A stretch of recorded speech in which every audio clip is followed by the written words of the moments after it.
Hello, welcome to the Sutliffian Report. Today we have a lot going on. Uh, we're going to be talking about Shariah, and again, we're in, I'd say, part 2 of the funeral book, and I'm hoping if we're somehow able to rush through this. uh, I don't think it's easy to rush through. We may end up having to do another partial day of this. This is I would think it would be a tough topic and a serious topic when we're talking about death. But the topic is fraught with problems, and some of them are sadly humorous. Just like they glorify death, and yet they don't seem to understand what that means. So we're going to be going through this, and it should be something that stands out. I'm going to ask that you share this out because I was doing things at the last moment. So please share this out to your Facebook, to your Twitter accounts, wherever, because that's one of the things I didn't do because I was rushing out to get things done. I'll end up doing that later, but if you guys could just share this out in any way you could, I'd really appreciate that. Hit that like button. And Larry did ask this important question, and I'll do that before I get into the devotions. It says, I'm out of the social loop. What's the latest on Hatun? Has anyone heard from her? Is she okay? I haven't heard anything. And because I ask Usama every once in a while, and nothing. And Darcy, I don't know who you've heard from, but Darcy said she heard. I don't know more than that's pretty much what I've heard, Darcy, so I haven't heard any more. Right. That's the only update I had from months ago. Yeah, that's the only. I'm still not sure. Oh, Usama told you. Okay. All right, that's good.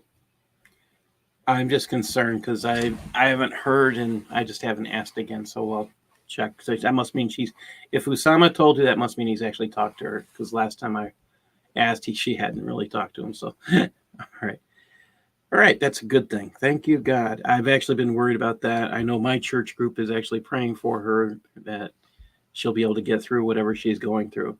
It's a tough thing to go through life and fight it, and that's the reality of the world we face. Sometimes you have to face it and be ready to fight. Well, as I start this, I always start with a reading from God's Word, and today we're starting in 2 Kings 4:8-17, and I'm reading again 2 Kings 4:8-17. And it fell on the day that Elisha passed to Shunem. There was a great woman, and she constrained him to eat bread. And so it was, as often as he passed by, he turned in there to eat bread. And she said unto her husband, Behold now, I perceive that this is a holy man of God, which passes by us continually. Let's make a little chamber, and I pray you on the wall, and let us set for him there a bed, and a table, and a stool, and a candlestick. And it shall be when he comes to us that he shall turn in there. And it fell on a day that he came there, and he turned into the chamber, and he lay there. And he said to Gehazi, his servant, Call this Shunammite. And when he had called her, she stood before him, and he said, And tell me, you've been careful with all this care. What's to be done for you? Would you be spoken for to the king or to the captain of the host? And she answered, I dwell among my own people. And he said, Well, what should we do for her? And Gehazi, his servant, answered, She has no child, and her husband's old. And he said, Call her. And when he called her, she stood in the door, and he said, About this season, according to this time of life, you shall embrace a son. And she said, Nay, my lord, you man of God, don't lie to your handmaid. And the woman conceived and bare a son at the season that Elisha had said unto her, according to the time of life. This should sound kind of familiar to people. When you think about the story of Elizabeth, and you think about the story of Abraham and Sarah, you sit there like, okay, you hear those stories, and it kind of sound familiar. But again, each time it's God acting. So this is what I wrote on this. This passage is more about the Shunammite woman than about Elisha. She's so humble in life that may be why her name is never mentioned. She seems to do what she believes is right. She observes Elisha, the prophet of the living God, regularly passing through. She must have done some research to learn how far his travels were before getting the idea to have a place built for him. There's a special element here in her request to build a place just for him. She creates a place that is not only just for him, it allows him the solitude he may need to commune with God. It's a place of little or no distractions, and none can enter. A lot of thought appears to have gone into this little place made for him. When Elisha sees all that's done for him and enjoys a night's sleep, he recognizes something should be done for such a thoughtful person. He inquires of what should be done for her. His first thoughts is she must want something. And you think about us as individuals. That's what we would be thinking. This woman said she had no need and placed nothing before him. She gave him a gift, expecting nothing in return. Elisha dug a little deeper. He learned she had no child, and then calls her in prophecy she will have a child. And that comes to pass. She conceives and bears a child. What a joy this woman could claim for doing something she just saw as something that she should do. You know, I think about scriptures like this, and it's exciting. I mean, you get a gift. You think about this. You get a gift, or you give a gift, and you generally, when you give a gift, you don't expect anything in return. When you get a gift, you feel like you need to give something back. Well, sometimes the hard part is you have to recognize that person really doesn't want anything in return. And that's sometimes very humbling. And you don't know how to take that. And I think that you just have to recognize that one of the ways God works is he does say, guess what? I told them to give to you. You have to be willing to accept. And it's a tough lesson to learn. Now, we have quite the hope here in dream, I should say, in trying to finish this up today. And if this gets too small, people let me know. We're going to cover, hopefully, the end of the funeral book part of the Reliance of the Traveler. I think this is actually one of the shorter sections of Shariah, so we might be able to do it today, or we might go into a next section. But the one after this is Zakat, and I really enjoy going through that part. So here we go. And if I put my mouse in the right spot, it might help. So I just wanted to review that there's no rush in care for the dead. And, you know, I have to say, I'd heard someplace along the line, I had been told there was a rush to care for the dead. And, you know, like, here's something that's that's interesting in this. In the Shariah we read last week, you can let someone be until they stink of rot, because then you know they're dead. That stuff, that one will never cease to amaze me. Keep that one in mind. So I'm going to pull up Islam Q&A, and I want to share this with you just because I had questions. I mean, take a look. This is a guy whose father passed away while on Hajj. This is from his knowledge. He has all these questions, right? And about the timing. As soon as put to the deceased in the grave from the end, then he should be turned onto his right side in the grave with his face directed towards the Qibla. All right, we've kind of talked about this a little bit, and we'll have more on this today. The one who puts them in the niche, it's recommended for those who are all at the grave, throw handfuls of earth, 3 handfuls. We're going to be reading about that a little later. And hit the mouse in the right spot. There we go. You start thinking about this. Okay, so the biggest concern on all of this that I found is their biggest concern is that here it is. Here's the other one I wanted to bring up. The hasten to bury the dead. Here we go. This is the one I was actually looking for. Sorry. I'll raise the print on this. That is hard to read. That better? Okay. I mean, I had heard they had to hasten. All right. That's the thing I was told. And it says here, it is from the Sunnah. to hasten the burial of the deceased due to the hadiths that indicate this. Such a hadith: when one of you passes away, do not keep his body for long, and take him quickly to the grave. Wait a minute. Okay, so here I am looking for this, and I'm having some. If anybody finds anything in the Sunnah, in the hadith that verifies this, because I've been looking and I really haven't seen anything, maybe I missed it, that has a rush on hastening to get people into the grave. I've looked, and I've been looking through the Sunnah.com. I'm just kind of surprised. Maybe I'm missing it. Again, he said there's a hadith here, and he says it's by At-Tabarani. I'm just kind of surprised that there's that comment, and I have yet to truthfully find it. So I don't see anything that kind of backs it up. And then there's an order: who can and should care for a dead person. That's kind of where we were at, and it gets a little bit interesting now. We're getting into the description of the funeral prayer. This is the part that I have to say started to get me. Islam does not call itself baby Catholicism, young Catholicism or anything. Doesn't consider itself close to that. What we're going to learn about today is they're praying for the dead person, that their sins are forgiven. Okay, we're talking about purgatory. That is a Catholic doctrine, and it just makes you wonder where they got the idea they can pray somebody out. Gnosticism could kind of accept this. It just makes you start to think. So I'm going to, Darcy, would you mind reading first today? Sure.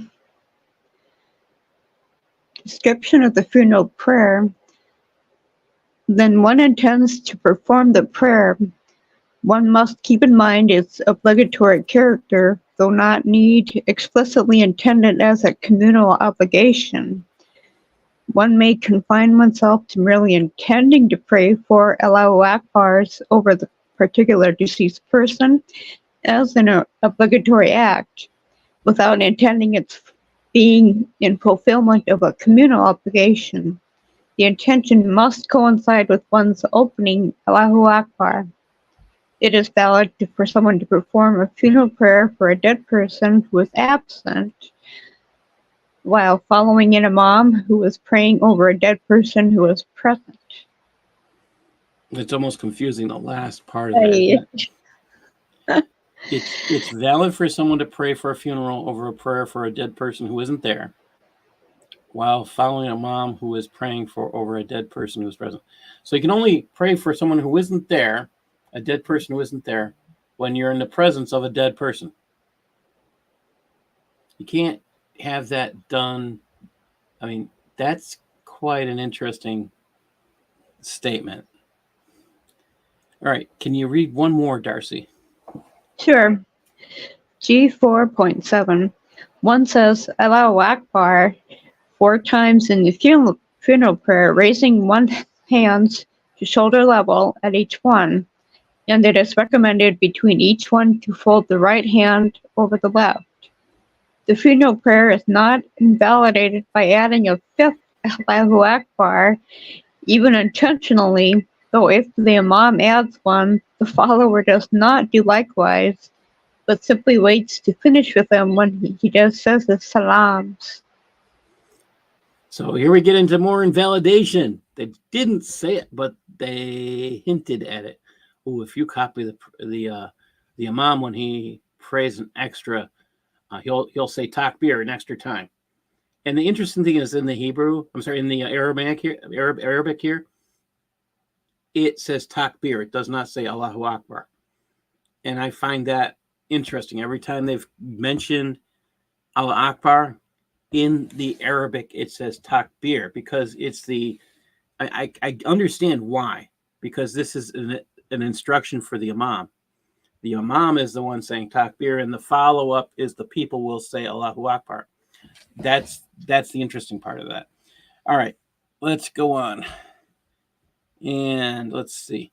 Sharon, can you read 4.8, please? After the first Allahu Akbar, it is obligatory to recite the Fatiha. It is recommended to say, I take refuge, etc. Before it and Amin after it, though not to recite the opening supplication or a surah therein. It is obligatory that the Fatiha be recited in the funeral prayer and that the other spoken elements be uttered. But as for each occurring after its respective Allahu Akbar, the only one which must obligatorily be in its place is the blessings on the Prophet, which must come after the second Allahu Akbar. So this one I think I caught. So hold on a second. Let me see if I can pull this up. As I got too many things going. I was doing things at the last minute. Never do things at the last minute. I should know better. But this one, I think I have this one down here.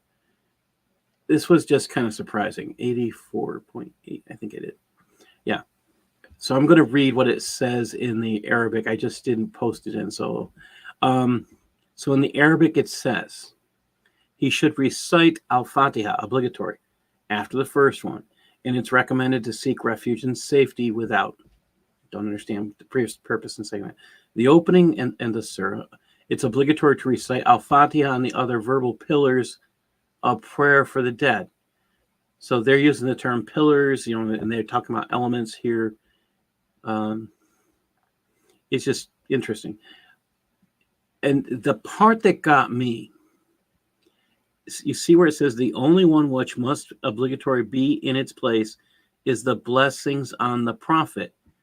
This is what's weird about the Arabic. It says this in the Arabic. This is due to the right to pray for the Prophet. Peace and blessings be upon him.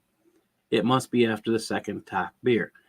Now, Muhammad still needs people praying over him. I mean, what does that say? I'm kind of surprised when I hear that. It's because he hasn't found peace, even though he's in the grave. Houston, it's takbir, Takber. That's how they're translating it into English. Take a beer? No, not. It's takbir. Okay. And Sharon, can you go on and read 4.9? Sure. After the second Allahu Akbar and one remains standing throughout the funeral prayer, it is obligatory to say the blessings on the Prophet, after which it is sunnah to supplicate for the believers.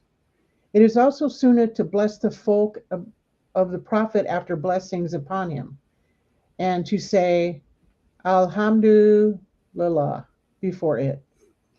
And again, here in Arabic, it says before praying upon the Prophet. And I had not connected all these blessings to, in Arabic being translated praying upon. Maybe I'm using the Google Translate. I'm not getting the advantage of having an excellent Arabic translator. But this stuff does make you question. What is the real thing here that they're singing about Muhammad? Does Muhammad need that many prayers to get himself out of? If we're still praying for him, is he stuck in a place called Purgatory? Is there an Islamic Purgatory? And as we go on, we're going to be talking about that more, because these prayers for the dead, they're asking for you to ask for forgiveness for their sins. And that's just the part that doesn't make sense. I don't remember reading in the Quran anything about I'm not going to say purgatory, but I just don't remember reading anything about a place between heaven and hell. Or yes, something. It's like it's not in the Bible, it's not in the Quran. It's there's nothing there, and that's the interesting part. So where would they get these ideas? It's just drawn out of an 11th century teaching is where purgatory comes from. There's Yes. some things in the Bible about it, but I don't want to get into that here. Yeah.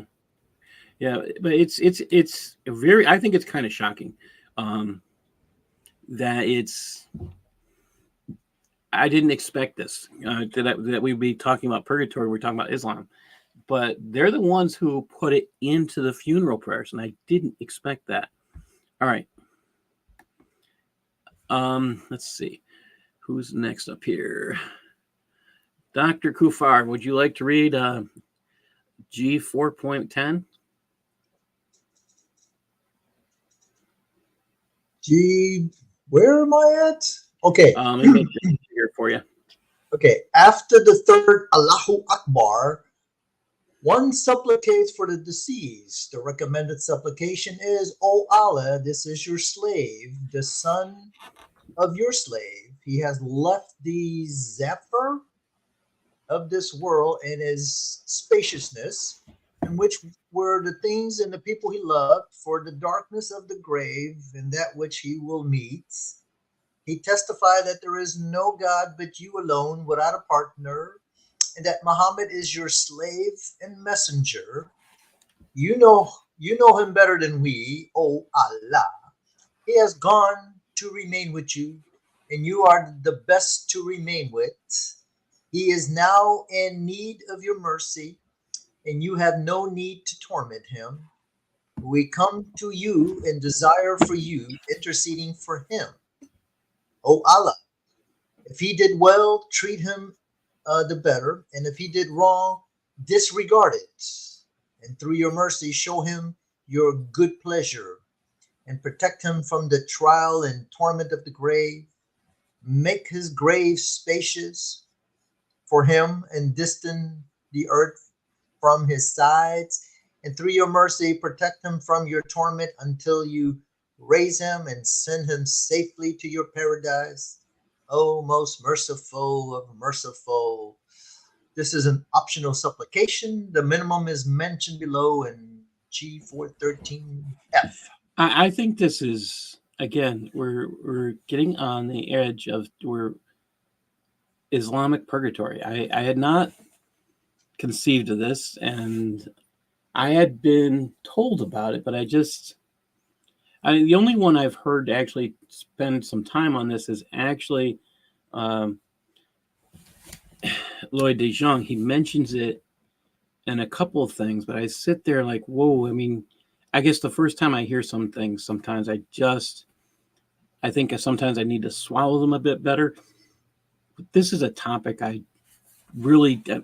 guess you would expect it if you're talking about the dead. I guess I would want to find it in a doctrinal type position, not necessarily in law. And those type of things we're still getting into doctrinal positions, but it just, I find it surprising. Let's go back here. You alone he testified that there is no God but you alone. He's talking about Allah without a partner. That's because Allah doesn't have a wife, remember, to have sex with. That's what they're saying. So Allah's physical, and you alone with, and that Muhammad is your slave and messenger. Notice it didn't say prophet. You know him better than we. And it says he has gone to remain with you. Again, we're talking about Muhammad still. You are best to remain with.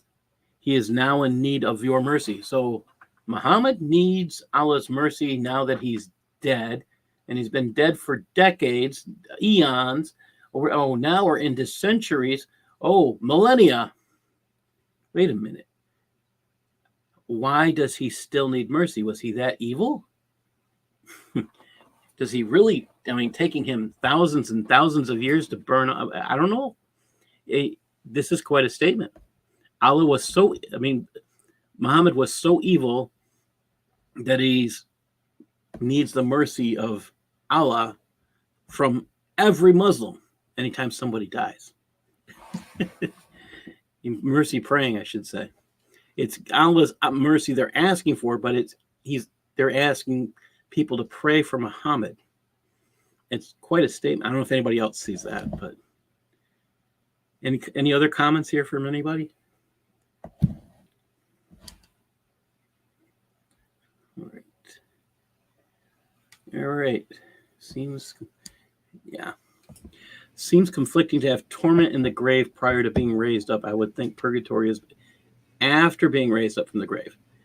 Well, they usually say you're in the garden or in the you're either in a garden or you are in hell, and that's the garden is their concept of heaven. They don't necessarily talk about the grave as what we've been seeing here. It's one or the other. Their concept of paradise is a garden. So that's we heard a hadith related to torment in the grave caused by. I like this one. Heard there's a hadith related to torment in the grave caused by urination issues. Yes, read that one. It's been a while since I've seen that. So again, the torment. All right, let's keep going. All right, G 4.11, and I think we're up to Eric. Would you please read, Eric? Yep. It is commendable to say before above, O Allah, forgive those of us who are alive and those who are dead, those present and those absent, those who are young and those who are old, those who are male and those who are female. O Allah, let those of us you give life by Islam, and let those of us you take back die in a state of faith. If it is the funeral of a child, one may add to this, O Allah, send him ahead to smooth the way for his parents and make him a reason for reward, a treasure, admonition, reflection, and intercessor. Make the scales of their good deeds heavy through him and fill their hearts with their patience. This is kind of, again, we have a child doing intercession for a parent. So there's more intercessors. So don't they have a doctrine that says no one can take upon himself the sins of another? Yet we have an intercessor. So stuff to think about. Isn't there some type of doctrine where the martyr is able to, if you are a martyr, a shaheed, you are able to, not only are you immediately entering into paradise with your harem there. Yes. Aren't there a set of number of people that they're able to admit also? They can admit 70. They can admit 70. They get to keep 2 of their hories. 70, and they have to get 70 away. People? Hories. I didn't say they were people. They're hories. No, I mean 70 people. I mean, are there a number of people that they are allowed to admit? For example, 70, yes. You see the parents go, oh, I'm so, thankful that so-and-so, blew himself to pieces. And now when that person goes to heaven, I mean, this is a bunch of bunk, but I mean, let's just, the doctrine itself, though, does it say that they get to name certain people that get to come in? It tells them they have to give away 70 of their hories. There's a hadith on this. They have to trade. So this is why when somebody is going to commit an act of martyrdom, people will come to them bringing candy and sweets and things, not celebrating their coming death, but to get them to remember them after they die, and they're handing out the hories. So that's the purpose behind it. I'm confused. So instead of getting the 72 hories, if they wanted like their mom, their dad, their sister, their brother, that would put them down to 68. Is that what you're saying? Yes. So they hand out one apiece. Yeah. Interesting. So how would the mom and dad know? How would the mom and dad know if they just dissed them? Like, I ain't getting let there. That woman used to beat me all the time. I'm not letting her in. How would they know? And what if they were greedy and they wanted to keep all 72? And that's it's one of the reasons why the women in places like Gaza are okay with birthing kids that kill themselves for the purpose of their own getting to heaven. It's kind of a shocker in the long run. I It's did a death cult. I mean, it really, yes, truly is. that's it's just so sad. I mean, to make a child. I mean, this still gets me. A treasure admonition. I mean, I get this. The child is a treasure. He's an admonition. He's a reflection. I have an aunt, cousins, I should say. They lost their child very, very, very young, and the mother was never. My aunt was. I call her my aunt's cousin, and never the same. I get that too, but to call the child your intercessor, you're now making the child more of an. That just doesn't line up to my understanding of who God is. Your salvation, a tool. Your child is nothing but a tool for your salvation. Yes, that's what they're looking at. A human being that you were supposed to be intimate with, a human being that you were supposed to love unconditionally, is nothing more than a tool for your salvation. Yes, that's sad. And it's sad, and it's kind of sick as well. Red, are you with us tonight, or are you driving? I'm back. All right. I wouldn't say I'm never with anybody. So, right. Well, go back to that. I just want to comment on that. Okay. This actually explains a lot. I mean, look at what's going on. With the Palestinians, quote unquote, out there in Gaza land and the West Bank or whatever. They literally sacrificed their children for this reason. Yes. This is no. They honestly. I mean, you can watch the interviews with the El Shadids, the mothers of the Shadids. You see their interviews. And they all brag about how the whole neighborhood loves them. They walk into the laundromat and they're like, "Oh, that's the mother of a Shaheed." Oh, and dignity. I get so much dignity and respect when I just walk into the laundromat. All the women know who I am, and I will sacrifice all my children. I'll have more children to sacrifice. I mean, this is how sick these people are, and this is where they're getting it from. I saw a video with a father and a mother with, these are different children, and a Jewish man is asking, that I don't think they know it's Jewish, but what if your daughter wants to die and become a shaheed? And they said they would be happy for her and support her. And this is two separate cases. They're saying all these wonderful things about a child who would die as a martyr for Hamas, working for Hamas. And the child, here's the catch: a female is not promised 72 virgins. They don't get that. They have never been told that. They're just told a shaheed gets that. But if it's a female, she's not promised anything. The guy is promised it. So, yeah. And, this is where I think Kusama's right. We have to get Muslims to read. Like, we're going through this really slowly. And what Kufar and I went through, dissecting the Quran, we kind of raced through it. But at the same time, the fact that we did it, I'll be honest, I considered reading the Quran penance type work, and I'm not into that. It was hard. It kind of felt like you feel like we lost brain cells doing that? Because I'll be honest, there's times like, did we get anything about did we learn anything from what we just read? And it's hard. I look at this like, whoa, what's going on? But yeah. It just makes you think. Now, let me get into this next piece here. This next one here is G4.12. Red, if you could read that for us. Sure. After the fourth, Allah Akbar.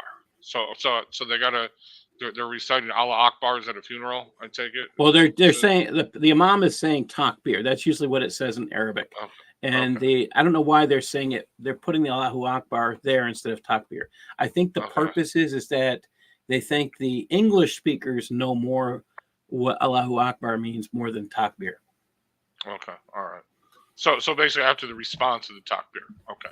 Yes. So after the fourth Allahu Akbar, it's a sunnah to say, O Allah, do not withhold from us his recompense, nor try us after him, but forgive us and him. Then one says, Al-Salamu Alaikum, twice. The first one being obligatory, and the second sunnah. The integrals, you want me to keep going? Yes. The integrals of the funeral prayer are 7. The intention, standing, saying Allahu Akbar 4 times, very important. And the Fatiha, the blessings of the Prophet, Allah bless him and give him peace. The supplications for the deceased, the minimum being, oh Allah, forgive this deceased. And the Here we first, go, purgatory again. and the first of the 2 times, one says Assalamu alaikum to finish the prayer. We'll get into this after. Go ahead. Sorry. Go ahead. In the Arabic, again, where it says the blessings on the Prophet, the translation is praying for the Prophet. I'm still trying to wrap myself around that. So we're praying for. I did not expect to find Muslims praying for the dead. It's a death cult, but you're asking for forgiveness for the dead. How long does this cycle go on? I know in certain groups they get paid to do that, and I haven't seen any mention of that, but it does make you wonder what's going on here, because they don't mention praying for the dead in the Quran. Have you ever seen the video? It's an old one. I'm trying to look for it, and I know I'm not going to be able to find it because it's that old. The dude talking about the torment in the grave, the Muslim, and the snakes in the grave, and he's all serious about how the angels will come and hit you with a hammer of steel, and then they will unleash the snakes, and these are not good snakes. These are bad snakes. They're just the one drop of their poison will melt your flesh off, and he gets really into it. But yeah, I'll have to find it. It's a really good video. Christian Prince actually played some of it, but yeah, it's an old one. Nobody saved it. But anyway, that's the torment of the grave. So this is the interesting thing here, though. You notice they have 7 parts or 7 pillars. It could be said that way, to this prayer. Notice what's not here. There's no citation of any hadith, no citation of any Quranic scripture, nothing. So this is made up, regulated, and you have to sit here and go, where did they get this stuff from? Who made this up? It makes you, and if you notice this small portion over here of Arabic, all right, again, it's very, very small. Intention, standing, saying takbir 4 times, the Fatiha, the prayer on the Prophet, and it's very much just so in this one, but it just makes you wonder. All right, we're gonna go on, and we're back to Darcy. Darcy, can you read G14, please?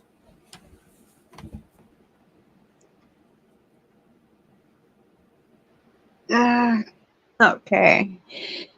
The conditions of the funeral prayer are the same as other prayers, but in addition require A, that the deceased body has been washed before the prayer, B, and that the imam and those praying do not stand ahead of the body during the prayer, i.e., closer to the direction of prayer, Qibla.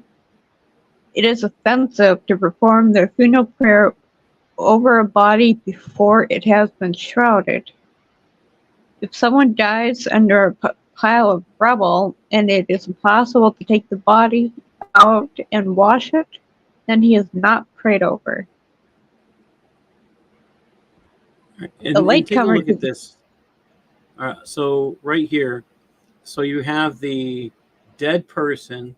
Their head has to be at the in a mosque. The dead person's there, or wherever they're going to do this prayer, facing the Qibla, and the dead person has to have their head pointed towards the Qibla. And you start thinking about this. We've talked about how the feet had to be pointed towards it.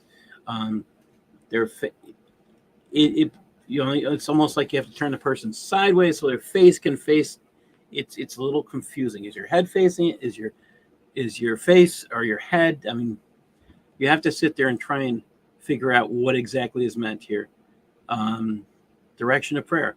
The way I'm reading this is the head has to be directional that way. It's kind of different when you read this.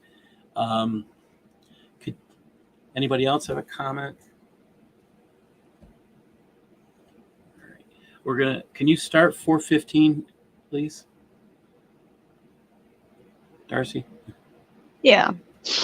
A latecomer to the funeral prayer, whom the Imam has preceded by having already said, Oh, keep going. I didn't realize. Allahu Keep going. Akbar, a number of times recites the Fatiha after his own opening Allahu Akbar, and then says Allahu Akbar each time the Imam does, though he performs the integrals in order from the point at which he began, reciting the Fatiha after his first Allahu Akbar, the blessings. Again, they would call it the prayer in Arabic, which is, again, I didn't expect that. It's so repetitious. And exactly so. When I got down to the part where it says, if the latecomer, can you start from there? Yeah, if the latecomer joins that one? Yes. Yeah, okay. If the latecomer joins the group with his opening Allahu Akbar, and the Imam immediately says the second Allahu Akbar before the latecomer has had a chance to recite the Fatiha, then the latecomer omits the Fatiha and says Allahu Akbar with the Imam. Here, the latecomer has performed the first two Allahu Akbars, both the second one, which he performed with them, and the first one, which lacked the Fatiha, and he is no longer obliged to recite the Fatiha. If the Imam's Allahu Akbar occurs while such latecomer is reciting the Fatiha, he just continues it and says Allahu Akbar with the Imam. If the Imam says Allahu Akbar and the follower does not say it until the Imam has said it a second time, it invalidates the follower's prayer. So does this sound too wordy to actually understand what to do when you go to pray for, you go to a memorial type service for a dead Muslim person? Would you be concerned if you were a Muslim that you don't know what to do, and should you show up late because you might have your prayer invalidated? I would think that you'd have to develop some type of flow chart here. You ever see those flow charts? Yes. If yes, here. If no, there. If no, okay. If yes, there. No, there.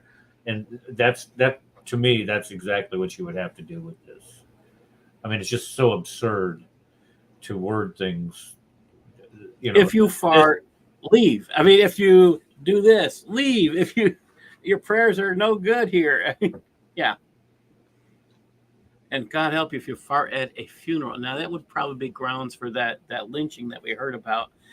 Well, how would you like to be that guy that's late and you're the Imam? Hold on. Abdullah back there, he just walked in. We got to wait for him to catch up to everybody. How would you like to be that guy? I would just stay outside and say, look, I'll just wait till the guy comes out. I think that's the point here, is that they're telling people not to come late, and they're trying to, I think that is very much the point.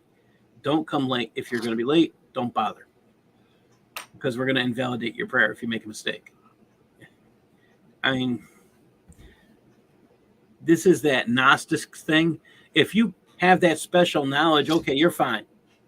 If you don't have that special knowledge, too bad for you. We're not going to listen to you. This is Allah's way of dealing with reality. Most people won't be able to follow even this flow. If you turn this into a flow chart, you actually have people should have to be taught how to read a flow chart correctly the first time. And if you haven't taught them, they won't get it. And simple things for children. This would be a child couldn't come to a funeral in this respect because they wouldn't know what to do, and they could be most sincere, but to actually have your child's prayers invalidated, I would probably not bring a child if this was the case. But they glorify death, so again, that's kind of sad. All right, and we're back to Sharon. If you could read these two. When one has performed a funeral prayer over someone, it is recommended that one not repeat it. How about not repeating the instructions? Okay. I'm into that one. Okay. The next one, 4:17. Someone who has missed praying a funeral prayer until after the deceased has been buried may pray it at the grave, and such a prayer is legally valid whether the deceased was buried before the funeral prayer had been performed over him or whether after, though it is unlawful to bury a Muslim before his funeral prayer, and anyone who knows of it is guilty of there's so many. Guilty of a sin. Okay. Just raise this up. Is that better? Yeah. And to bury a Muslim before his funeral prayer, and anyone who knows of it is guilty of sin, but only on condition that the person praying at the grave had reached puberty and was sane on the day the deceased died, as he was thus one of those responsible for the communal obligation of praying over the deceased. Otherwise, he may not pray there. So let's say your name is Joe Biden and you die and you're in a state of dementia. And let's say you're a Muslim. So how are these rules different?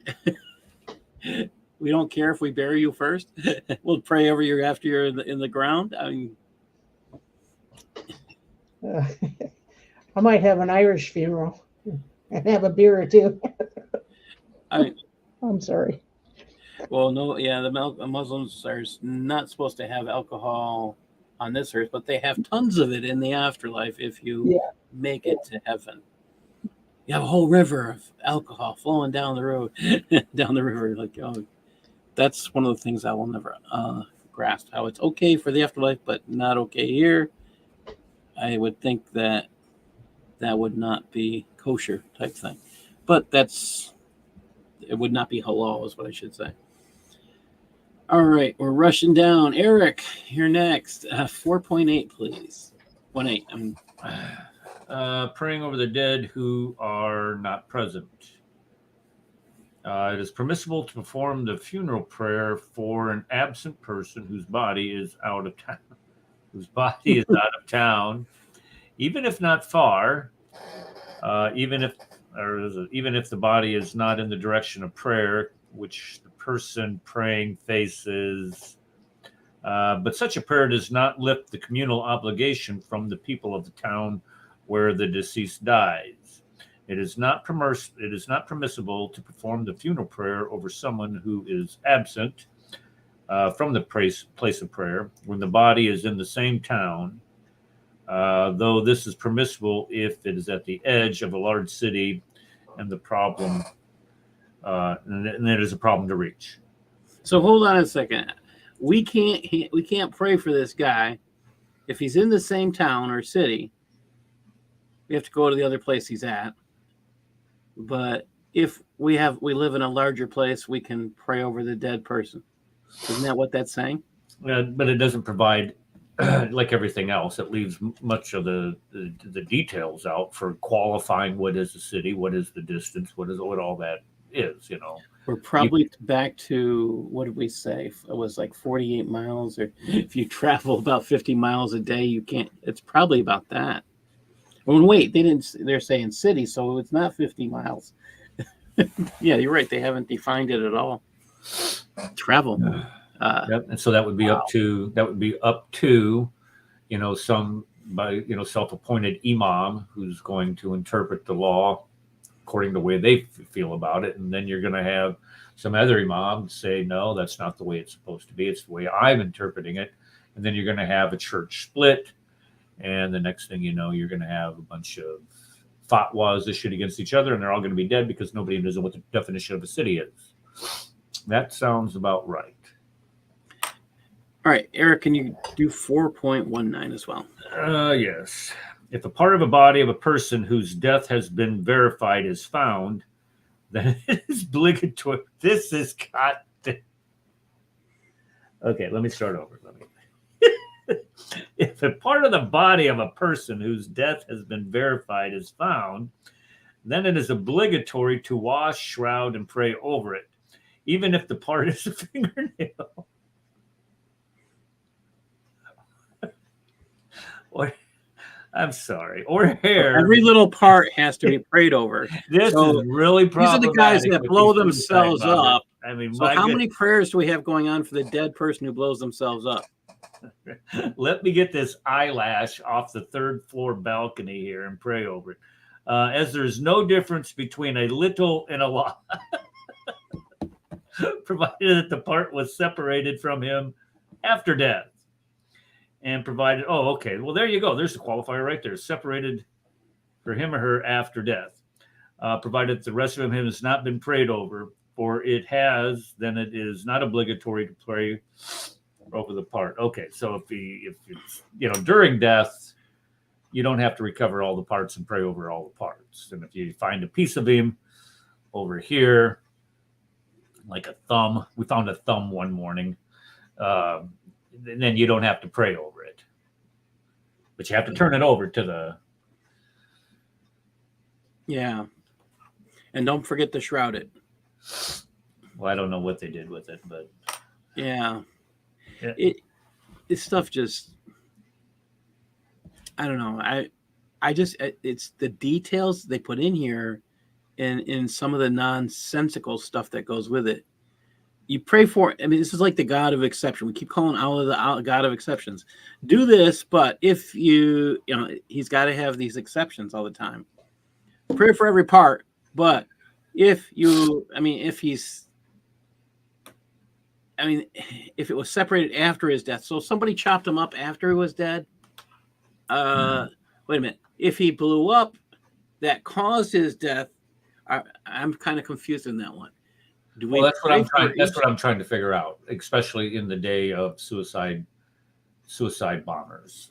Yes. What do you do with, of course, they're going to, be blown every which way. Or let's take, what's his face? Suleiman, the Iraqi general guy that they blew up. Yes, the Iranian general. Yeah. Iranian. There you go. I'm sorry, the Iranian guy. Part of his body was laying out on the flipping tarmac of the airport. He hit him, 100 yards downrange. What do you do with that? Are you going to pray over that and have a whole separate funeral if you find it later, or what do you do with that? And this is written. People think about this. This is written long before DNA. They probably didn't think we could find little body parts that would say, "Hey, that's part of him." Oh, I guess they prayed over him already, so we don't have to do another prayer. I don't. This just kind of makes you think. All right, we're gonna move on. And Red, would you like to? Oh, this is Red. You got the interesting one. 4.20.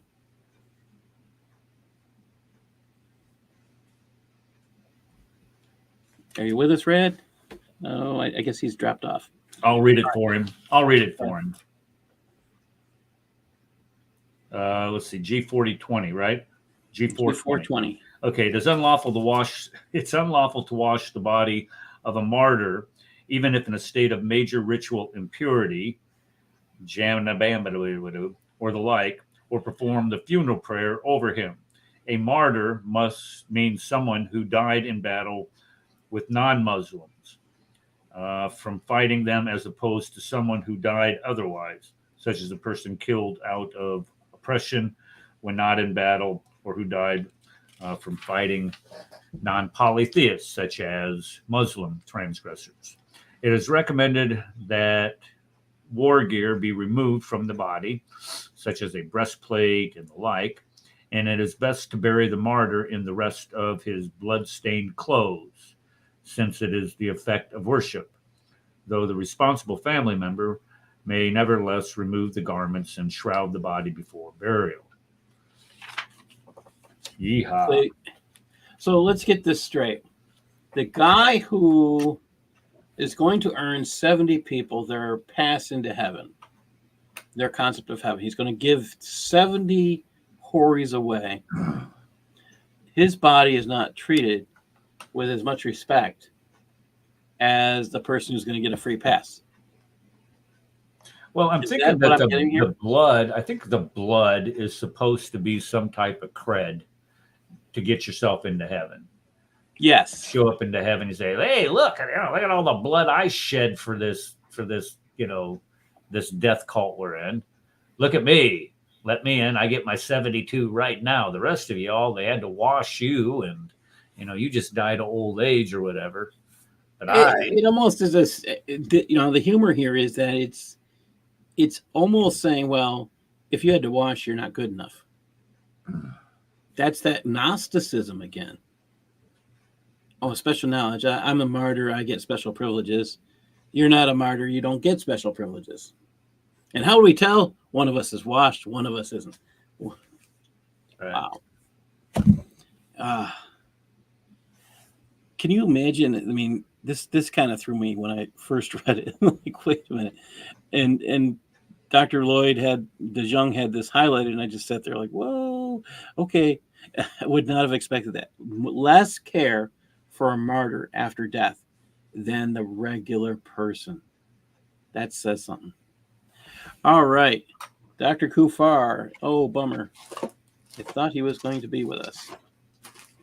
All right. I'm hoping he comes back.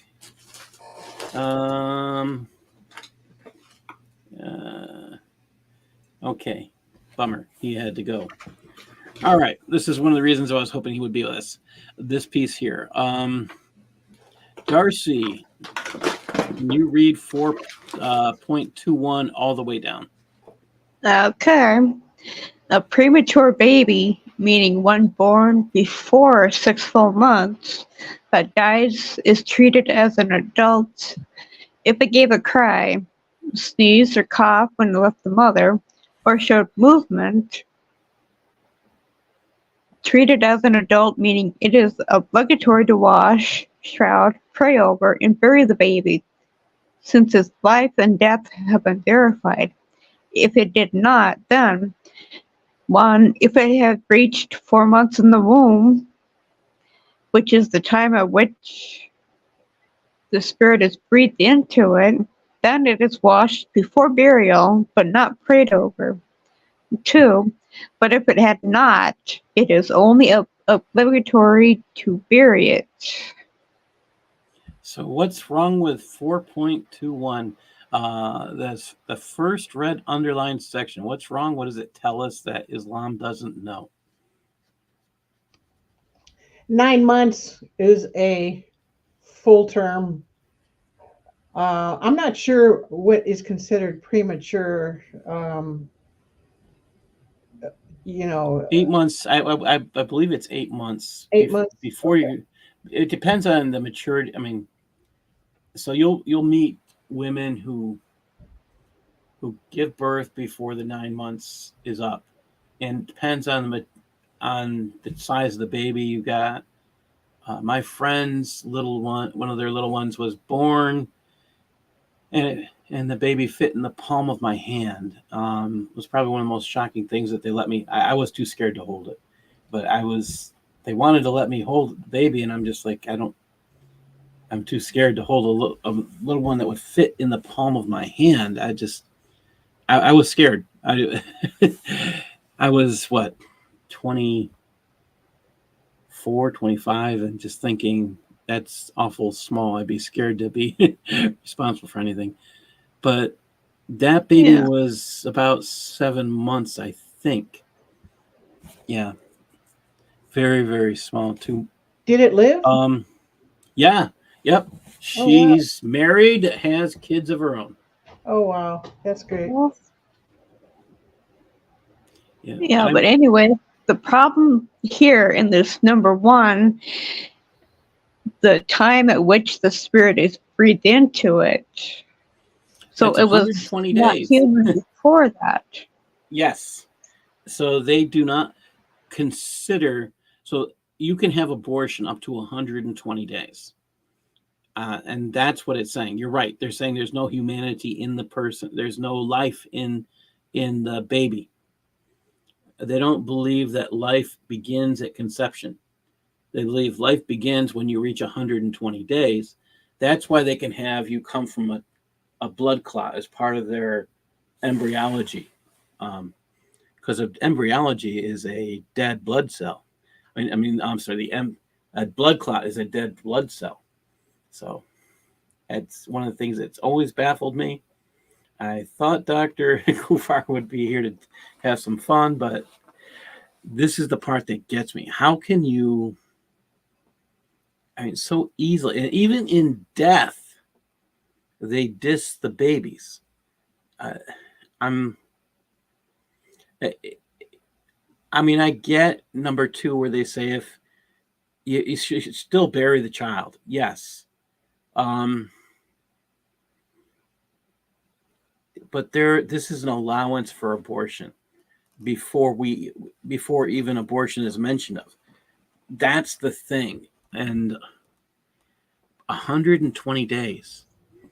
You think about how developed a child is at 120 days. We're talking what? 90 days, that's 3 months. 120 days, that's 4 months. All right. And at 121 days, now 121 days, it's okay. The child's okay. 120, maybe not. Maybe. Which day does Allah decide to breathe into the mother's? Yeah. Hey, can I ask you a question? Yes. Are they even having abortions? Because I thought their goal was to outbirth us and push us to have abortions. When I say us, it's a good non-Muslims. Yeah, you're right.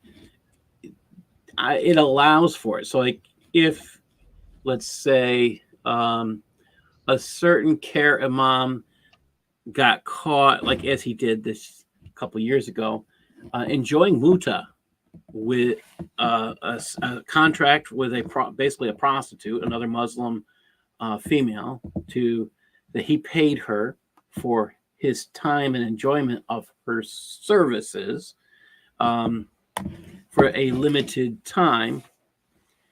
Because he paid her for that limited time, this is just where it gets nutty. I don't know how have another way to put it. It's just, what does that say? They can have these abortions. The muta can be, okay, you're not at 120 days. You can get that abortion if you want. So my wife won't know. Yeah. And they're under no obligation to tell their wives.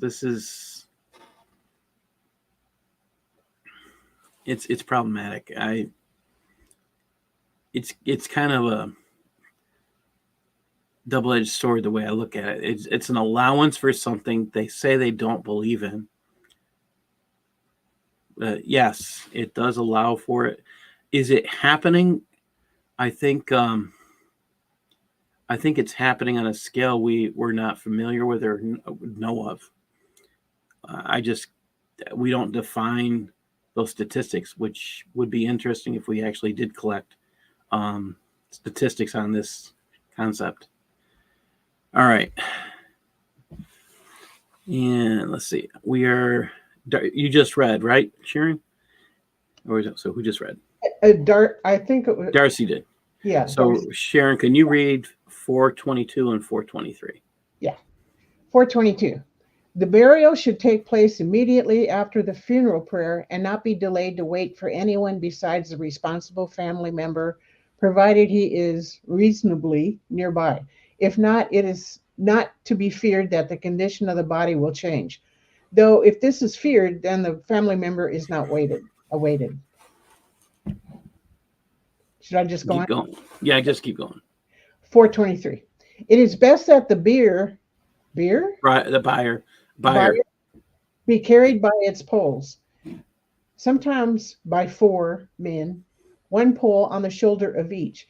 the poles being parallel with the bier and supporting it, 2 ends forward and 2 ends aft, and sometimes by 5, the 5th man between the 2 forward poles. It is recommended that the bearers walk faster than usual, though they should not trot. So you're carrying a dead body, only it's not in a coffin. They don't bury dead people in coffins. They've just put a shroud on them. That's it. So this is why you have poles and a cloth that gets wrapped around the poles, which is the bier. It's kind of, I find the term bearers interesting. I think it's stolen from us, from Christians and Jews, how we would treat this. I think that's a terminology stolen. But that part makes sense. The part above here, F4.22, if you notice, it says if this is feared, talking about the body condition changing.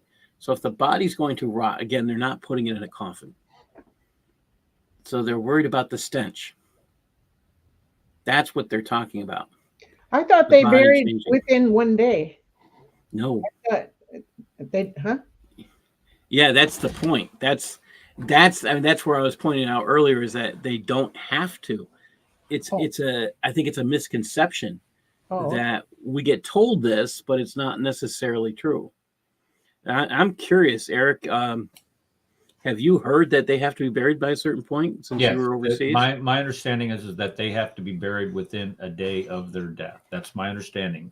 I don't know where I've read or heard this before, but my understanding Same here.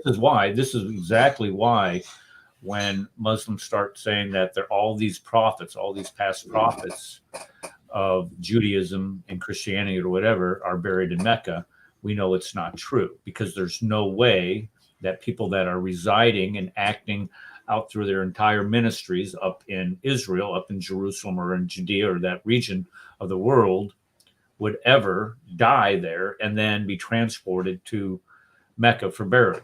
It's a bunch of baloney. But my understanding is they have to be buried with one day. Let me find it. They don't allow us to do any excavation, so they're just spewing bull. And this is where I would have thought before we got to this point, and I'll tell you, there is nothing. I went through this whole book, and I haven't found anything about the immediacy. That's why I went back and I looked for the immediacy of burial. There was nothing there. Remember, they said they could let them sit for up to 3 days to find out if they're dead. So in fact, they did say about the mentioned stench. So you can wait till the smell of human rot is on a person to determine if they're dead. That would mean that some people don't know how to check a person's pulse or see if they're breathing. I have to wonder about that one. Can you tell me that a warrior, I'm picking on men who go to battle, wouldn't be able to tell if someone's dead? Your medical professional, I don't know how far back, wouldn't be able to tell if someone's dead? Does this say something about the education level of the people writing this? I don't know. It's the same argument to say that as far as when the argument is made that Jesus swooned on the cross, he wasn't really dead. Therefore, the Roman soldiers would not have known that Jesus was secretly hanging on the cross with one eye. Like, are they watching? He was actually trying to stay alive. But that hanging part there, that would not have suffered or suffocated Jesus Christ. No. He had him fooled. Again, it's just another one of those Islamicisms that we're just supposed to accept. So this is the interesting, again, I looked up a couple of sites that I usually use for this type of thing, for immediacy of death, immediacy of burial, and I'm not finding it. I have to say I was surprised. And I didn't expect, this is one of those things I didn't expect when we covered this section. So it's it still has me kind of surprised. I didn't expect that. All right, we're going to go on. Okay, hold I'll on. read. Paul, I found the source for that. It's a hadith. Abu Huraira has narrated that the Prophet said, this is from Bukhari 315 and Muslim 944. Can you share it? Yeah.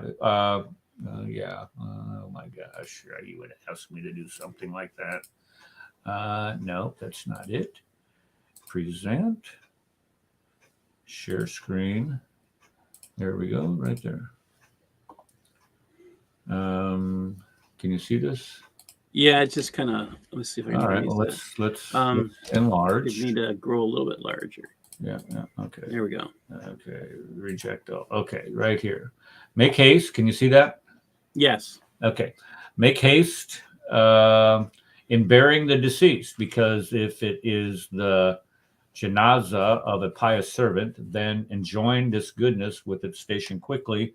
And if it is the janazah of an evil person, then quickly dispose of such a load from your shoulders. And you got Sahih Bukhari and Muslim.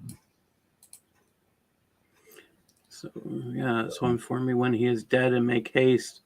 So I only found one, and this is from Sunnah.com. So let me pull that one up. And that's interesting. I went to Sunnah.com, and I did not expect to only find one. Yeah, I just have one question on that. How do they know which person is good and which is evil when they're dead? Oh, all right. So let me read this one. Okay. The prophet came to visit him and said, "Verily, I think that Tala is about to die. So inform me when he is dead and make haste in burying him. Indeed, it is improper for the corpse of a Muslim to be kept lying unburied among his family members." Oh, so that's a condition. So he's hanging out with his dead. So they didn't bury him in a timely manner. He's been dead, and now we're at that 2 or 3 days part where he stinks. So isn't there a Bible verse? Isn't there a Bible verse? But Lord, he stinketh. Yes. About Lazarus. Move the stone. Yes. But Lord, he stinketh. Can't do that. So I think this is telling people to keep, not to keep dead bodies amongst them. But I don't think there's a rush. And I'm at Sunnah.com. I put make haste in burying. All right. That's what yours said, right? Get rid of in. Let's see what happens. Make haste burying. It's still the only one that's coming up.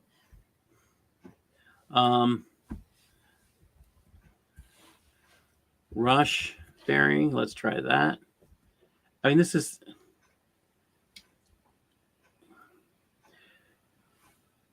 shrouding him, burying him.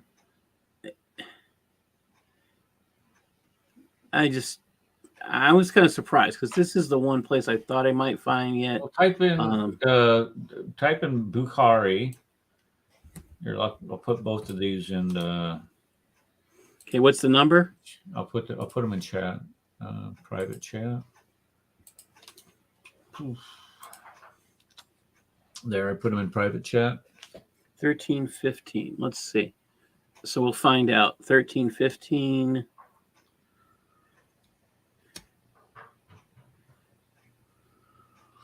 And this is the insanity because we get lied to too many times.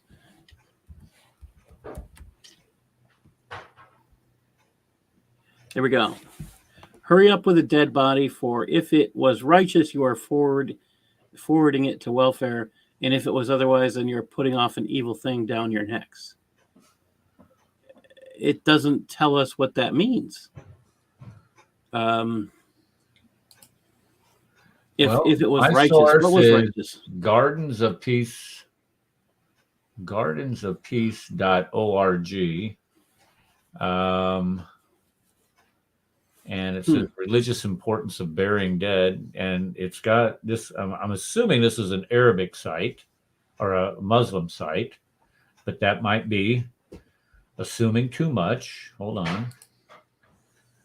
Because, let me see here. This is Muslim cemeteries. Okay, so this is a Muslim cemetery site, and it was citing that hadith, those two hadiths.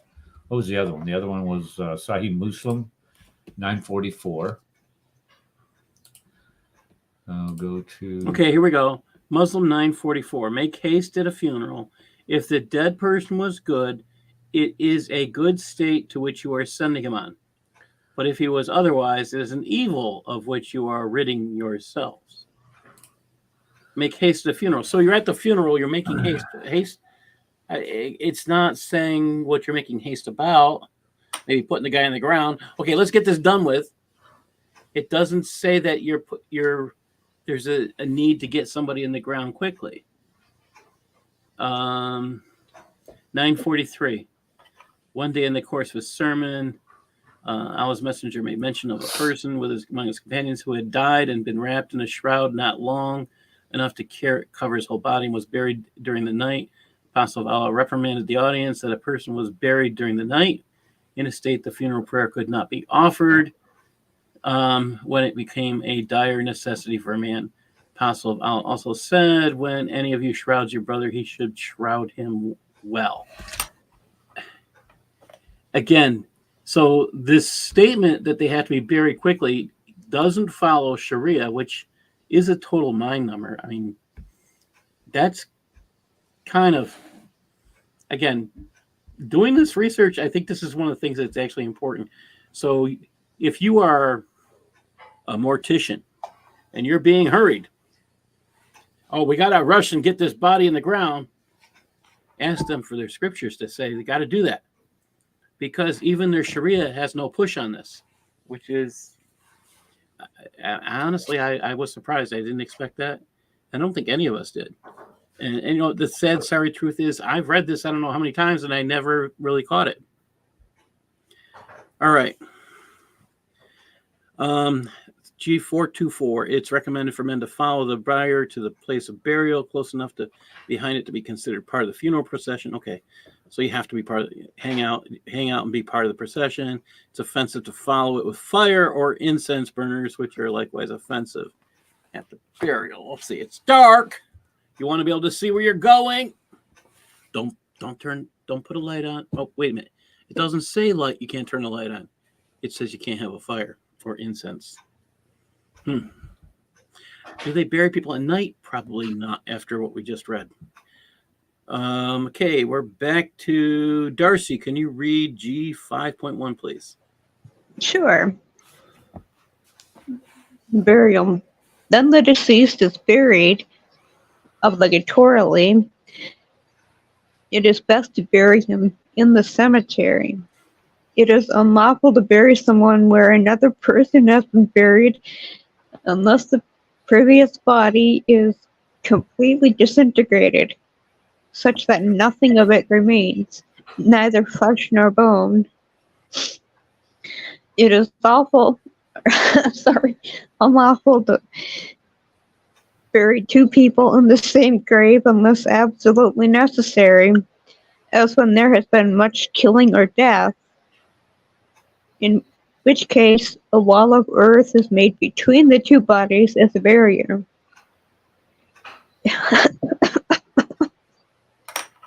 So, question here. I want to ask everybody a question. If someone has disintegrated so there's no flesh nor bone, how do you know that they were buried in the same place?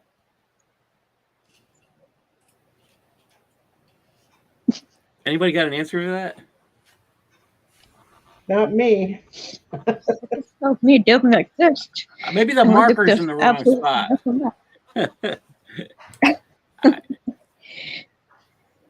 I didn't expect that one. All right. Well, I mean, how do you know? I mean, maybe. So this is going to get humorous somewhat in a minute. You notice how they're talking about on top of each other, not putting two bodies together. Oh, Eric. Okay, here we go. All the cemeteries are full of Palestinians buried in a mass grave in Gaza. And I don't see any barrier. It's Reuters. Barrier between the two there, other than a tarp. And they're in shrouds. Okay. Notice they're not putting coffins And in. it's only about 4 feet deep, if that. Yeah. That's Yeah, because they're all head and shoulders above. So that doesn't follow the rule either about. So maybe there's a good chance that these are not humans. This is a good scene, possibly. I had a thought. Maybe these people are going to get up and walk away. I don't know. I have a Hollywood thought. scene.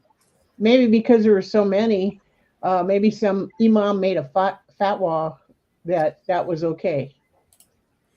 That might be it. That very well may be it. It could be. But they have all kinds of pictures here from Gaza where they're burying people in these mass graves. And I remember specifically. Here it is. Is this it? I think this might be it. Let me present this one here. Where they. Okay, let me go back here. This is where they put these barriers in between the graves. Maybe I need to make that bigger. Let me make that. I can see the barriers. That's. Can you see that? But those are huge barriers. I mean, that's. Yeah, well, they're cinder blocks. Yeah. It looks like they're too wide. Well, they're too wide on this. This isn't going to work for a mass. This isn't going to work for a mass grave in that respect. I bet they used it for people who were important, and then the rest of them were just put in, in the other grave that had all. It does leave a lot of questions. I'm just, I keep looking at the stuff we're doing. Let me just show you this next piece. This is just kind of, all right.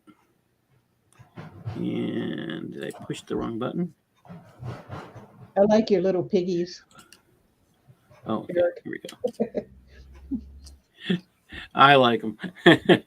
All right, so I'm going to grow this box up. All right. If someone dies on a ship and it's impossible to bury him on land, the body is placed between two planks. Notice this, to obviate bloating. Really, you want to keep that. So they're gonna.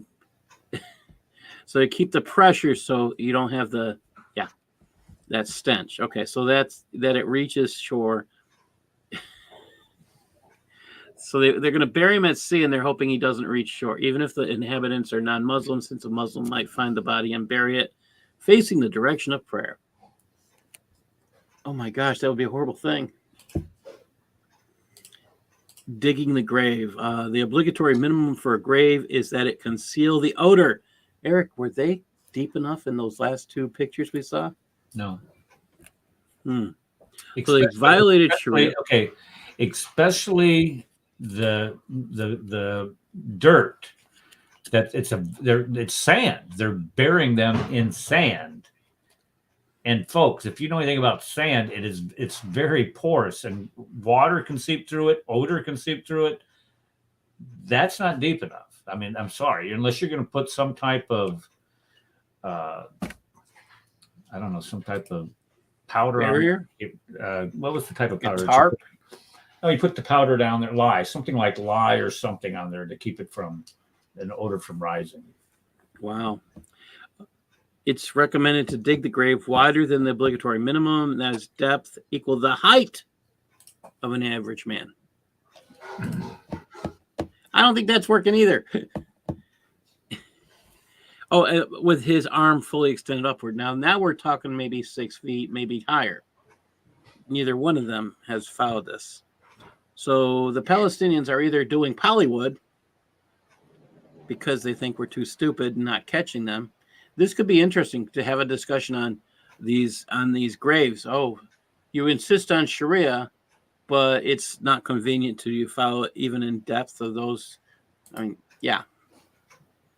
I did notice in that one that I was reading at the bottom, there's something about two genders. They cannot be buried close to each other. I didn't read it all. Is this on the There's bottom a one? lot Okay. in the previous page. Okay, I'm sorry. Let me go back.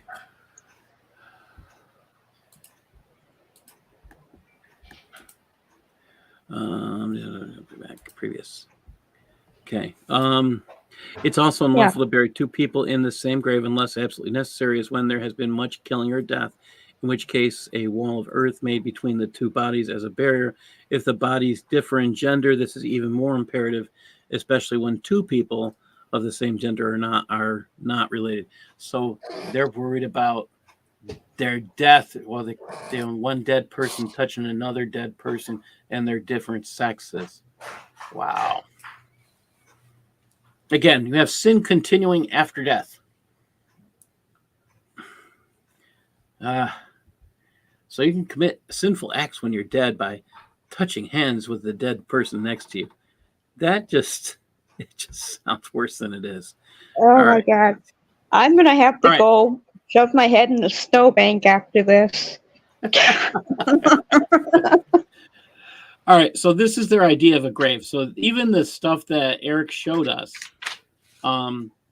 it's interesting. I put this in. I'm going to skip the reading for this section, but again, this comes from Reliance the Traveler. They're defining this as how burial should be done.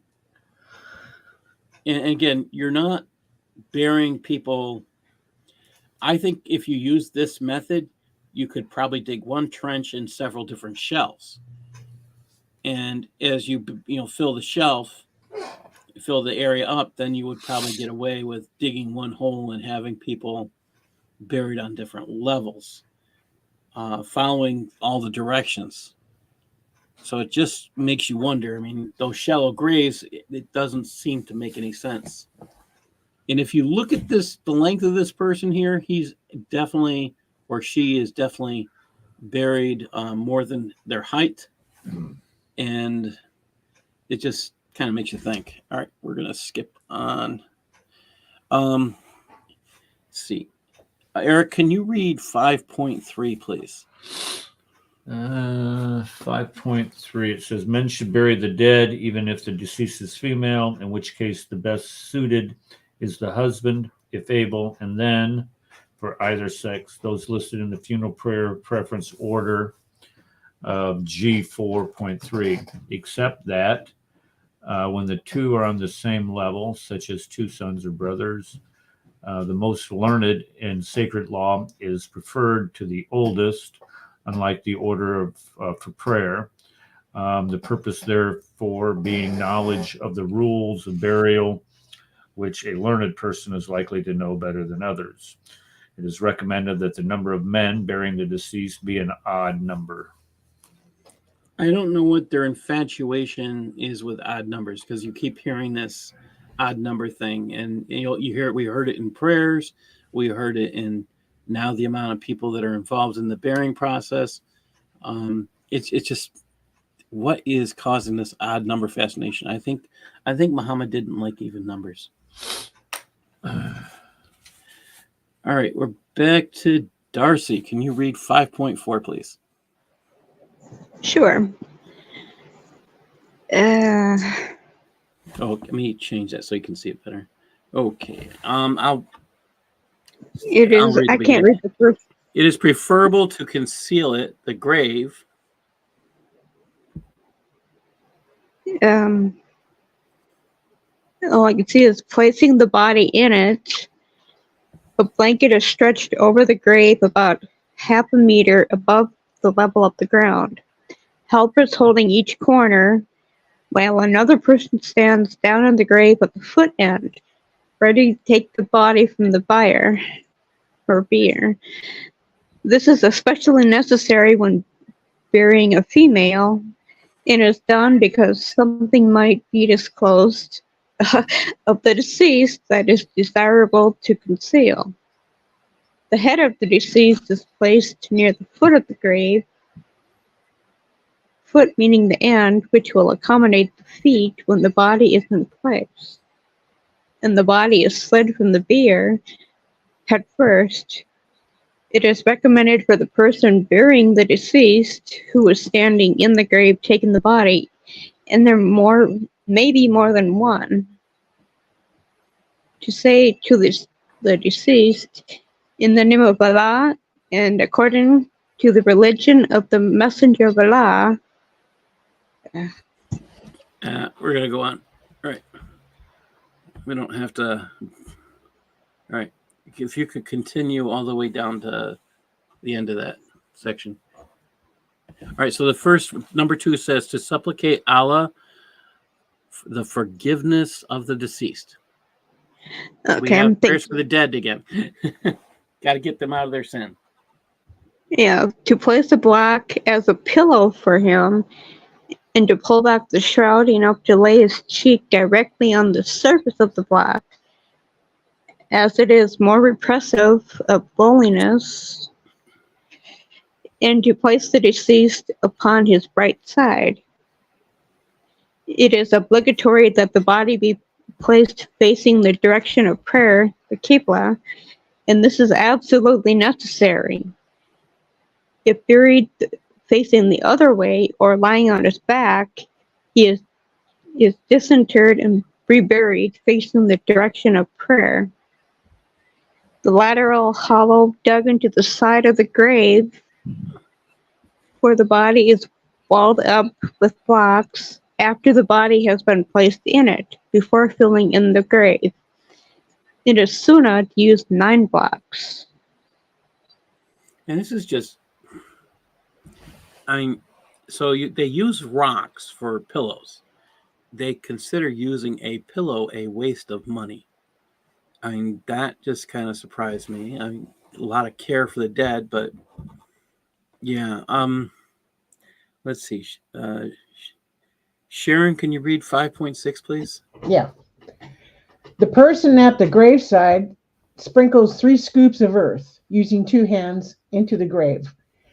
It is sooner to say with the first, of it we create you all, with the second, to it we shall make you all return, and with the third, and from it we shall bring you forth again.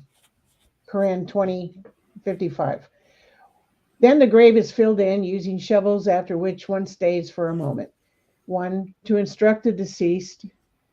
The answers he will need to know when the Munkar and Nakir question him in the grave as to his Lord, religion, and prophet.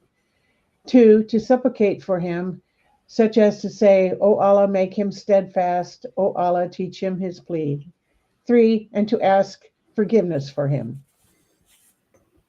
So what did it say for Quran 20, verse 55? What were the words?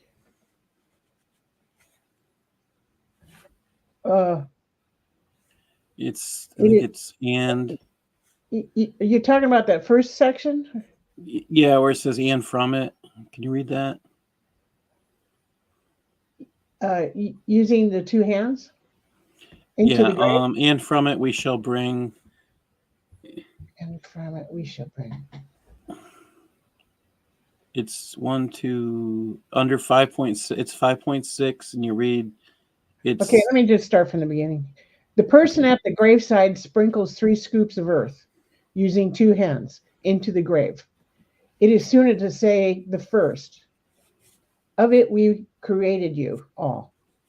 With the second, to it we shall make you all return. And with the third, and from it we shall bring you forth again. Is that what you wanted? So let me, yeah. So what it actually, in Usama's translation, it says, from it we created you, and in it we will return you, and from it we will bring you forth another time. I'm just kind of, it's very rare I find citations in this that are close to accurate, which is, yeah, it's kind I of just had to look at that. It's kind of close.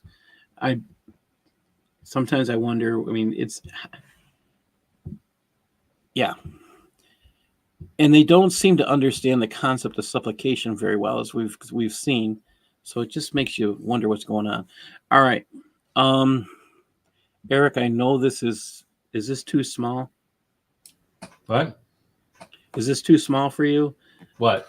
5.7? I got 5, I got my own Okay. Reliance of Okay. the Traveler. Okay, if you could read 5.7, just read the whole thing. 5.7, the finished grave. One should raise the grave's surface up to one span, about 23 centimeters above the ground, so that it can be known, visited, and respected, except in countries at war with the Muslims, where it is not raised, but rather concealed so as not to be meddled with.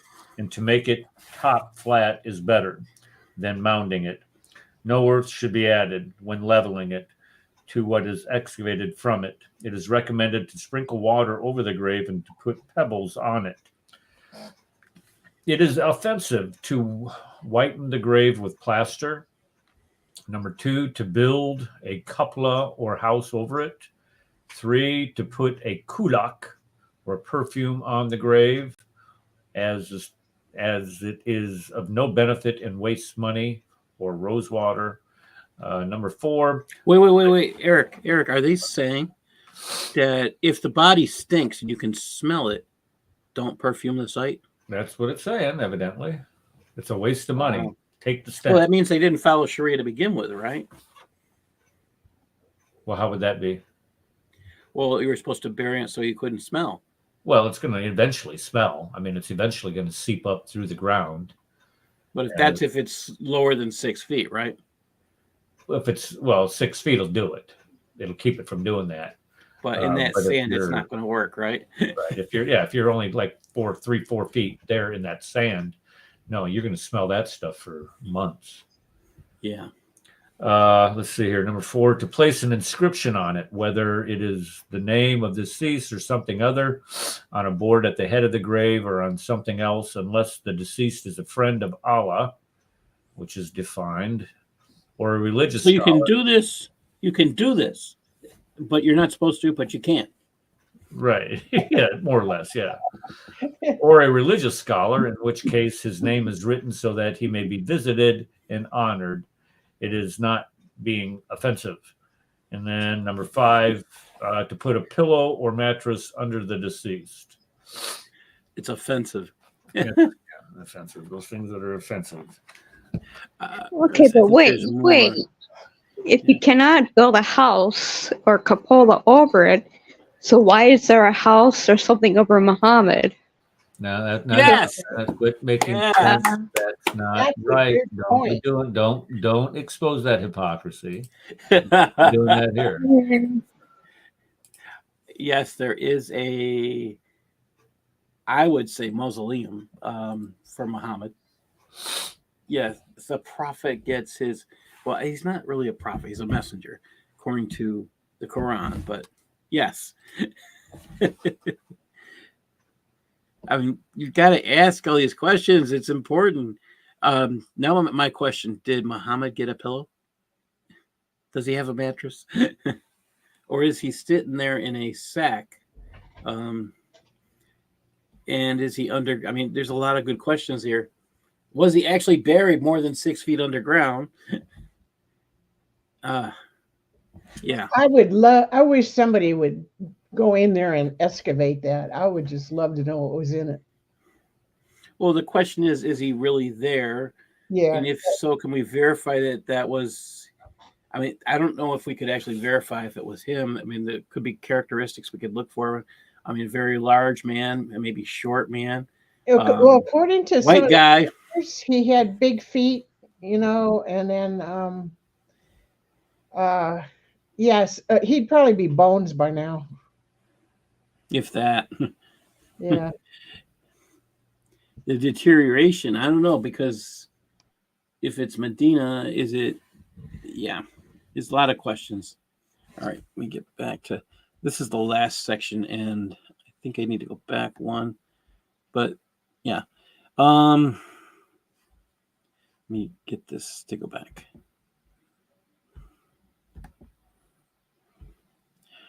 All right, this I thought was interesting. G5.9. It's offensive for women to visit graves because of their lack of fortitude and excessive grief. So women, don't go to graves because you make noises. That's what they're saying. And this is Muhammad's thing. He didn't like the sound that women made when they grieved, the loud crying. And during his day, they hired professional mourners who would make these loud wailing sounds, and he hated that. So this is from Muhammad. This is definitely in the Sunnah and in the Siras. So in the Hadiths and Siras, that much I know. So that's to say that it's offensive for. Can you imagine, ladies? If you've lost someone, you're not allowed to go visit the place that they're buried. It's offensive. Your keeper, male family member, will not let you go because it's offensive. That's just kind of, the guy can go, but you can't. All right. Dress up We're like almost. a guy. I'm sorry. Dress up like a guy. I'm sorry. There you go. And you can get in there and you get out. Yeah. You just got to be quiet while you're there. It's just kind of weird. So it'd be interesting. I mean, the men, I'm curious what would happen if a male dressed in the, we have all these cross-dressing going on and being encouraged now. Oh no. I've heard where the Muslim male has worn, the burqa. Well, Muhammad set the example by wearing Aisha's clothes, so that's true. I mean, it's a perfect example. Perfect, yes. We don't know what he wore, but I can't figure out how this fat guy got into her clothing. I'm still not sure what exactly he wore. I'm aware of what he stole. I can't figure out who it might belong to. He was short, a fat little person, apparently. White-skinned, and I think it was Aisha's night clothes. When I picture that, I think of like a Danny DeVito type character. Yeah, after I started hearing midget, that's exactly who I thought of. That's pretty bad. Okay, I'm not saying he's a midget. He's a small person. He's a good actor. He's kind of crass, but yeah, that's the personality. That's the first person I thought of when someone told me he was a midget. Like, okay, that's the only person I could think of. This is the last section in the book of the funeral book. So I'm gonna read this piece. It's recommended to console all the relatives of the deceased, except young women. Poor women. Sorry for you. That just kind of, except young women who are not unmarriageable kin, since the only her unmarriageable relatives may console her. Console meaning to enjoin steadfastness, encouraged by mentioning the reward in the hereafter, to warn against overburdening oneself with grief, and to pray for forgiveness for the deceased. Again, we're praying for the dead. So you have a purgatory in existence, and it just kind of goes against everything they state. So, wait a minute. You know something? Okay. This, unless they're a shaheed, dying while killing others, I understood that they go to hell. But at the end times, when the black rock comes alive and all that kind of stuff, they're actually taken out of hell. So maybe hell was just temporary. So this, you know what I'm saying? Hello? I think Paul muted himself. I think. I don't know. You're right. I'm sorry. You're right. It's a purgatory type situation. That's according. I took it according to. Oops. Sorry, I'm trying to put it up. I can't. Okay, can you And put he's share? got underwear on, Eric. He's got underwear on. Can you put up? Can you share to put that out? I'll hit stop sharing. If you use present down below, you can share it. Oh, there it's a little better now that I pulled it out. There you go. I mean, I can change it. No, we can all see that now. Remember, he dyed his hair red. He had acromegaly, a hump on his back. He had a scar on his face. He was he scarred masked from himself the. with perfume. Yeah. And he had a missing tooth. I didn't get the missing tooth. It was too small. But Well, we knew about that was from a battle. I mean, the scars and the yeah. these are from battles. The teeth were missing from that. Yeah. And Yeah, he's these are going to most battle injuries. There it is. and he's going to Isha's bedroom. Wow. The red henna, yeah. So was he buried? If he existed, if he's real, there's a lot of questions. Still, I mean, who comes up with these laws? Who comes up with all this stuff about how to pray? Because it's not any place in the Sunnah. It's not any place in the Sharia, any place but in the Sharia. People come up and tell you how to pray. That's how you learn to pray. But again, if it's not in their scriptures, any place, not even a guideline of how to pray is any place in their scriptures, it's in their law. I have a problem with that. All right, let's get back to this, and I'm hoping to finish this soon because, to be honest, I am tired of talking about death. All right, we're almost done. Thank you, God. All right, it's offensive to sit for. That is for the extended family of the deceased to be seated and gather in one place for the people to come and console them, because it's an innovation that the prophet did not do, nor those after him. It's offensive for either men or women. If one is absent and then arrives after a period, one should where did I put that mouse? One should console or be consoled. It's recommended to say to a Muslim who has lost a Muslim relative. Pay attention, guys. See if you see anything odd here. It's recommended to say to a Muslim who has lost a Muslim relative, may Allah greaten your reward, perfect your consolation, and forgive your deceased. To a Muslim who has lost a non-Muslim relative, may Allah greaten your reward and perfect your consolation. So who's getting blessed here?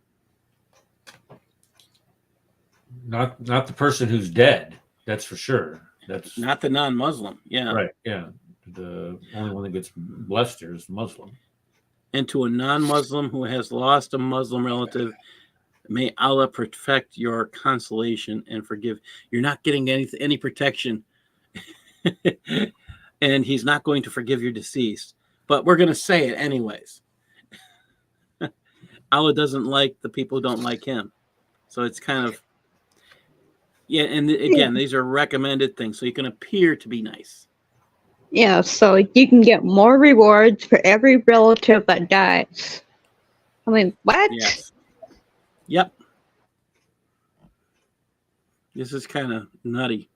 Goes on, it's permissible to weep before someone dies, but better not to afterwards. That's a tough one. It's unlawful to eulogize. This is interesting.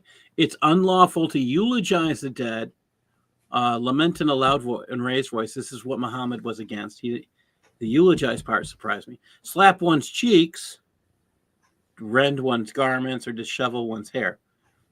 You know what the reasoning is? Because it might cost money. It's recommended for distant relatives and neighbors to prepare enough food for the deceased. This will make sense. Close family relatives to suffice them for a day or night and to urge them to eat. Makes a lot of sense. For the deceased family to prepare food and gather people over it is an unpraiseworthy innovation. Wait a minute. Didn't they just say it's recommended for distant relatives and neighbors to prepare food? But you don't gather together to eat that food. You just give that food to that person. Leave them alone. That's a sad, hard thing.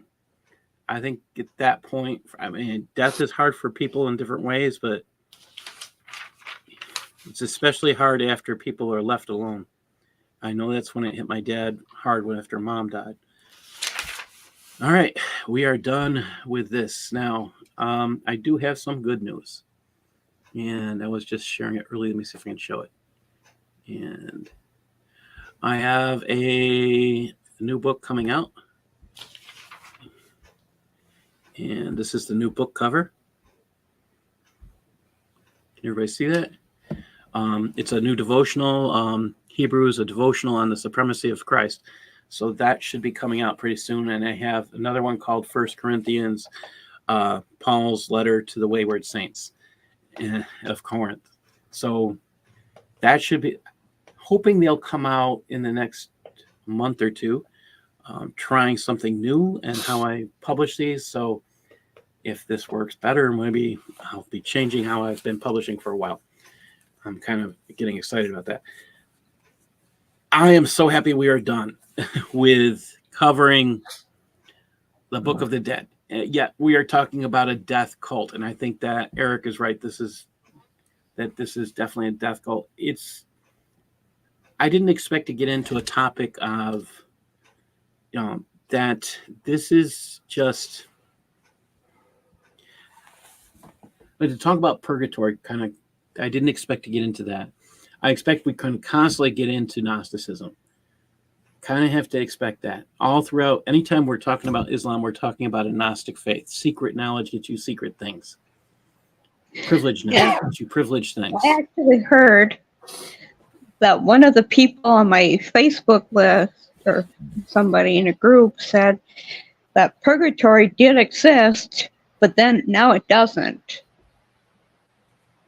So I just, Say that again. What was that again, Darcy? Purgatory did exist, but now it somebody doesn't? saying that purgatory did exist, but then now it doesn't. I kind of get that. So the concept of Abraham's bosom is the closest thing I can think of that would be equated to that concept, where Abraham's bosom was emptied, and that's where you had the dead walking around in the time of Christ. And that is the closest thing I can think of to an actual concept of purgatory. Only they were waiting for Christ to come. That's the only concept I can think of like that. I don't know if you're aware of anything else, Eric. I've researched it, and a lot of the writing, or a lot of the ideas for purgatory they namely come from St. Thomas Aquinas, or they were perfected by St. Thomas Aquinas. But when I looked at trying to find the Bible verses. And my understanding is he used a lot of the writings of the early church fathers as his basis for it. But there were a few verses that they derived this teaching from. Let's see here. Purgatory, what happens? Where's one? What do you send? This is not it. Where's the idea come from? Here we go. It comes from, okay, yeah, here it is. Oh, that's right. It's from Second Maccabees. So that it comes from an apocryphal book from the intertestament period. So if you go to let's see, the tradition for praying for the dead goes back to the time of Christ. Describe an example in second. Oh, okay. Since hell is a permanent condemnation, the practice of praying for the dead logically means that there must be some transitional state in which person who dies is saved, but has to go through some form of purification before entering into the full joy of heaven. And then it says early church fathers such as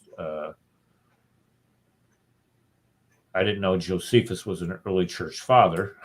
Yeah, he's not. No, Josephus is not. Origen, who said, "He who comes to be saved through fire." Ambrose, who talked of a baptism of fire, all spoke of a temporary punishment through which those who died in a state of grace had to go through prior. So again, this is so. See, I'm familiar with Origen's works, so I just kind of try to access what they're doing is he's accessing the teachings and the writings of the early church fathers, and that are not explicit, oh, by the way, and extrapolating from that this idea of a realm called purgatory.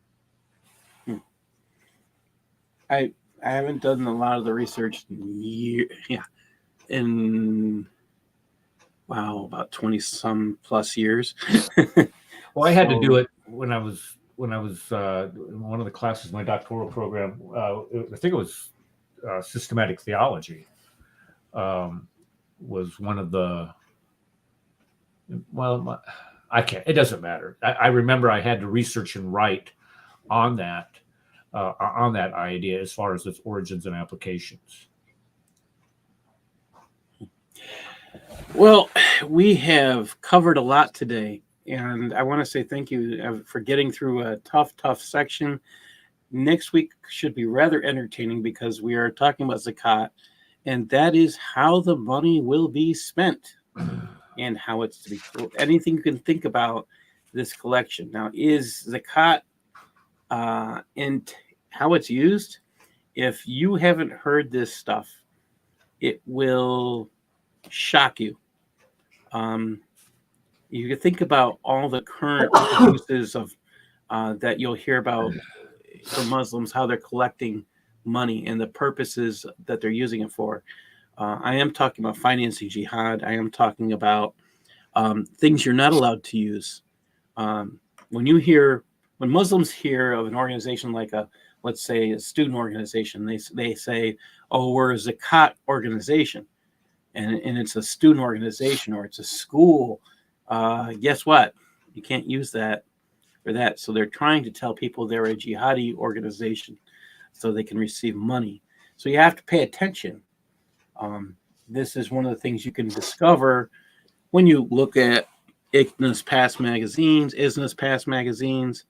and their current sites that you look at where they say there's zakat organizations. By the way, CARE doesn't qualify unless they are Hamas in America. So keep thinking about those. Thank you, everybody. God bless. I really appreciate your help. Thank you.